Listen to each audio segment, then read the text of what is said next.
obutamanya butuleetera okuwammanta.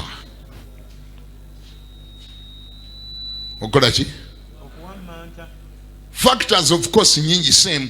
Obutamanya yeyimu ku zo butuleetera okuwammanta. Tetumanya ni gwe tuteekwa kuyita, tetumanya ni gwe tuteekwa kukoowola. Buli kye tusala mu maaso tukikoowoola. Buli linnya litujira mu tuliyita, buli linnya lituliyita, buli mufaafa oyo gwe twekwata gwe kati ono engeri gye yafa oyo ndowooza ajja tukolera oyo ngobya tumukoowole. Kati munatera koola byeshakawo obusobozi kuba naye yafa. Buli yafa gwe mwekwatako naye nga naye obulwadde obwamutta timbumanyi era teyasobola kweyamba nga bumutwalaganya, teyasobola. Oyo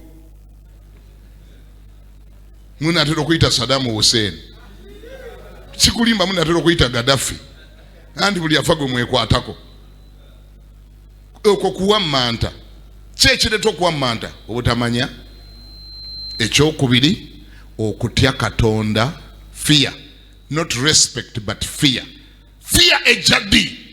Fear ne bwe gabeera maka, omwana bw'amala okusobya muzadde we ng'amusobezza nnyo, atandika okutya okuddayo okutuukirira mukadde we omusaba ekintu kyonna, n'atandika kutumayo baganda be bagende bamusabire ekkalaamu, bamusabire ekitabo, kuba yatya alina emisango gye yakola oba gye yakoze, talina bw'afeesinga maama we oba taata we timbadde njagalayo ekkalaamu. Ajja mugamba kyegwa yakoze bwoti, kati olw'ekyo kye yakola leero no bw'aba mwana muwala nga yafuna olubuto atira ddala okuddayo okusembera bakadde be kubanga bajja ddukola batya, bajja ddulaba ate ng'akyalukweka. Bazadde balaba mangu embuto, akutunula mu maaso n'agamba gwe nolabika oli lubuto.